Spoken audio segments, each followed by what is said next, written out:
Zombies and Minecraft. I love both of these things. Both have created content that still entertains me to this day. Separately, they are great. But when together... Oh my days. Yo, from this side, from this side! Calm down, calm down! Oh my days. Run back, run back, run back. Guys, zombie breaking. Where? Oh, zombie breaking, zombie breaking! I don't know how they got it. Yeah, we can't You already left them! You left me already. Oh, are you so many bullets? Let's go destroy it. Okay. In her ass. He just draw them away from the spawn scene, so I fell. How did he fall? How did he fall? Ah! Oh my days, that took all my health! That took all my health!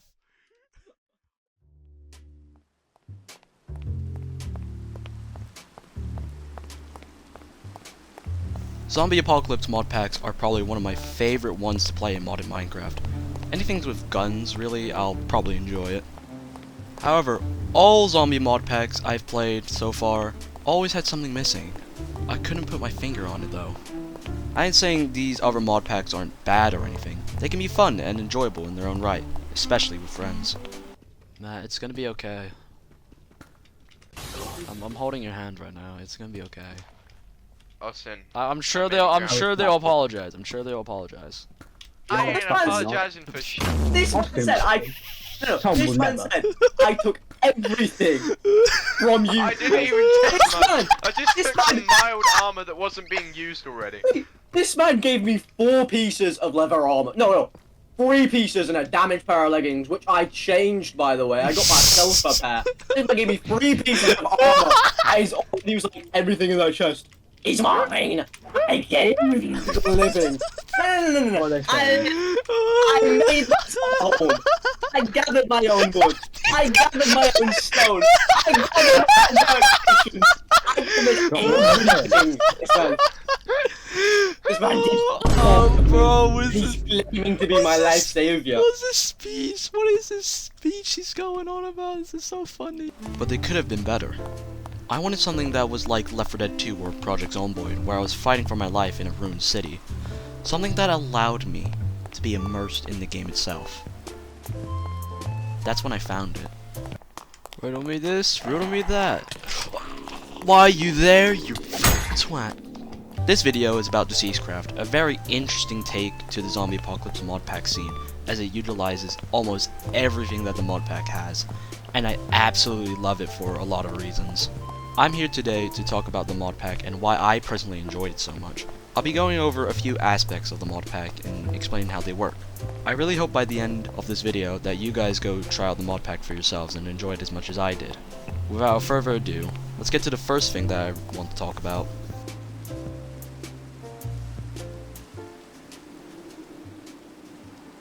There's a various amount of zombies in this mod pack to keep it challenging for the player. Some range from being relatively normal to being stupidly huge and strong. Most Zombie Apocalypse mod packs don't have many varieties with their zombies. A couple mod packs have a few special infected, but it's still a few. They only spice up the gameplay by a little. DeceasedCraft, on the other hand, has a whopping 56 different zombie types with their own separate health, damage, and even variants. There's a lot of unique zombies within this mod pack, such as the Moonflower. These guys can absolutely shred you early game, but when you start to get better gear, they just become more of a nuisance. Another unique zombie you would commonly find is the Wheezer, emitting a pink gas that gives you weakness, but still relatively easy to fight. There's also an Axe variant, which packs a heavy punch, like it really hurts. The Pregnant, yes that's the actual name for the zombie, is a zombie you'll mainly encounter in horde buildings and horde nights. These large zombies are able to puke their vomit onto you, causing the player to take poison damage. And they can also summon their children called biddies. Don't underestimate the biddies, they hurt. They're like the chicken jockeys of DeceasedCraft. If you're way too close to them and they start puffing up, they will explode and they will do a ton of damage. Trust me, get rid of them as soon as possible. The variety of these zombies keep the game interesting and challenging, even at the late game stage. Compared to other mod packs, the zombies normally don't change or give much challenge when you progress with the game.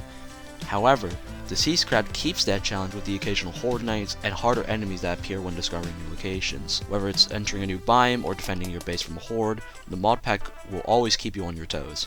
With these many zombies in the mod pack, you'll need an arsenal of weapons to defend yourself. Which leads into my next point.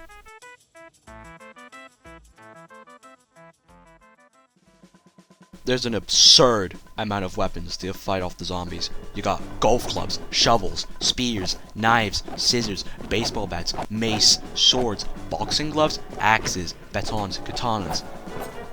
So many. Don't fancy melee weapons? Prefer the loud option? Well, there's still pistols, SMGs, automatics, semi-autos, snipers, shotguns, heavy weapons, rocket launchers. Oh yeah, and the bows. Why would you use a bow? There are so many options to take down the undead, and I just love that. The beginning of the game will have you scouring around the world using whatever weapon you can get your hand on. The early stages of this mod pack are very similar to the games like Project Zomboid. It really feels like you're trying to survive with the bare minimum. I love this challenge the mod pack brings, even if it's a bit frustrating at times.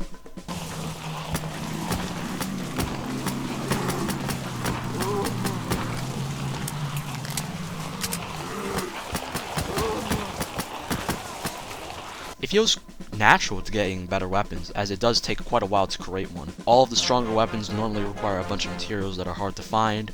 Some even require mechanical crafters from the Create mod to be made. Speaking of the Create mod, the machines in this mod pack play a good chunk in the mid and late game stages. The mod's Create and immersive engineering gives you a whole new perspective of the game. I knew small things about the Create mod, but I didn't know what the heck immersive engineering was. When I began learning how both mods worked, that ignited my love for this mod pack. Building these machines wasn't easy. Most of the blocks used to create machines and automate them were normally found in difficult places. But when I had the necessary materials to begin building them, it was fun trying to figure out how to automate them. Sometimes I did take ideas from Captain Sparkles and Clover of Sharuma's series on DeceasedCraft if I didn't understand how to properly automate a machine. But for the most part, I discovered things by myself, and it does feel very rewarding seeing your machine come to life. Most of these machines aren't necessarily needed to progress with the mod pack, however, it makes certain things so much easier, such as crushers to output more raw ore compared to fortune pickaxes, automating bullet production, external heaters to power your furnaces, a literal money-making machine. All these machines are dedicated to you thriving late game, and you should definitely invest in them if you decide to play this mod pack. Now all these machines, weapons, and zombies are cool. What the but you know what would make these things even cooler? Having an entire city to go with it. Immediately spawning in the world, you will notice the vast structures that the mod pack offers. Other zombie apocalypse mod packs only really offer improved vanilla Minecraft structures or poorly made cities. I'm just kidding, they're a good mod pack to fix your goddamn structures. The mod pack offers a vast array of buildings such as office buildings, suburban homes, gas stations, and banks. All of these places have loot that can aid your survival in the long run. These buildings can help a lot, however some buildings can offer way more loot. What the fuck? Mega structures are, well, massive. They offer lots and lots of loot. You can commonly find rare items in these buildings, such as 16k storage slots, trinkets, powerful weapons, and way more. But with these rewards come risks. Multiple spawners are laid across these buildings, with high chances to encounter a horde within them as well.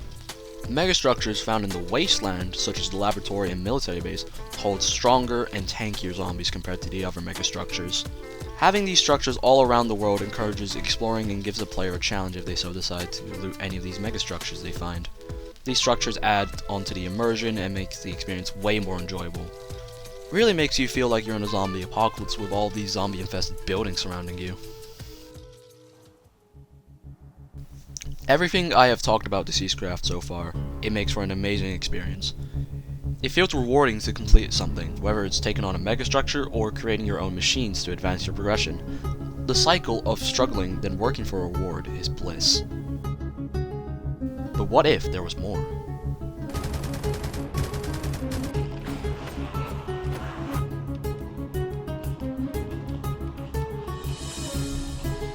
In this mod pack, there are a bunch of quests you can do. You got ones for discovering and making all the armor in the game, traps and defense, the weapons, etc.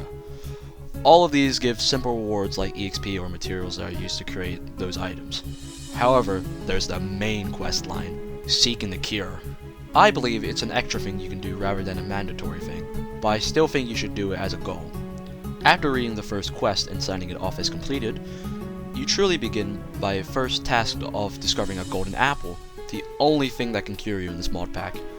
You're probably thinking, oh, I can just craft these. Oh! Nope, you can't. It's a different crafting recipe that you ain't unlocking for a long while.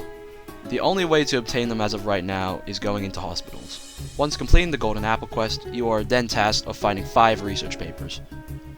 Some are relatively simple to get. One is found in the suburban homes and another is found in the police stations. These are easy to get due to how commonly these places spawn. The difficulty of finding these research papers starts to ramp up, as your next task is finding the next 2 in the hospital and the mega tower. They pose a challenge compared to the other 2, but they're still very doable if you take your time. The last research paper is found in the military. This is a hard place to loot for a few reasons. First, you can only find these military bases in the wastelands, where you need a gas mask. If you don't have one, then you'll die of the natural poison that the wasteland has. Secondly, the military base holds a lot of strong zombies, and there is a stupid amount of them that spawn in. So it's highly suggested that you get some strong gear before looting the military base. Hell, if you're unlucky, you might get the boss of the wasteland, the Intoxicator. It takes a lot of bullets to kill the guy. But yes, don't try meleeing it. Fight me! After collecting all the research papers, you can combine their knowledge and BOOM! You have like half of what you need to start crafting the cure. But guess what? There's another place you need to go to get that other half. The laboratory.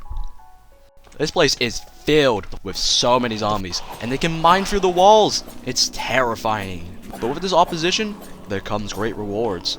This place is filled with so much loot, like guns, a mother load, and immersive engineering stuff. One of these items that you can find is the X Factor, a green bottle that's required to make the cure. Using this, you can finally craft the formula, which allows you to craft golden apples and cure normal zombies. Key word, normal. You can't use the formula to cure the wasteland zombies. You need something different. Something out of this world to save these innocent souls from the decaying prison they've been in for God knows how long. This is the Abyss. A dimension filled to the brim with ores, but also holding unimaginable horrors. This place can only be entered through laboratories with the usage of a keycard found near the bottom of these places. These mutated, disgusting creatures hold the final piece of the puzzle. So after killing them and collecting their remains, find the hole. You can combine them into one, making the necropopter membrane. I said it wrong, but okay. Combining this, a golden apple, the X Factor, and an empty bottle, you can craft the mutagen serum. Creating the mutagen serum finishes the questline, as you've made the cures necessary to save humanity.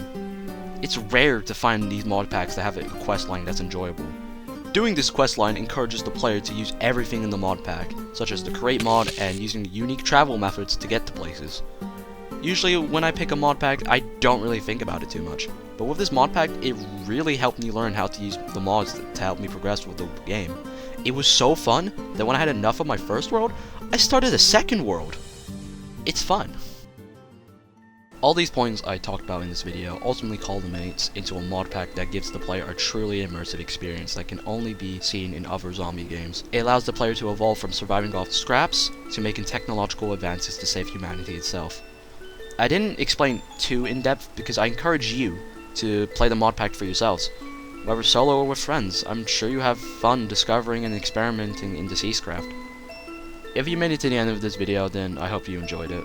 Please like, subscribe, and comment if you enjoyed my content, and I'll see you next time.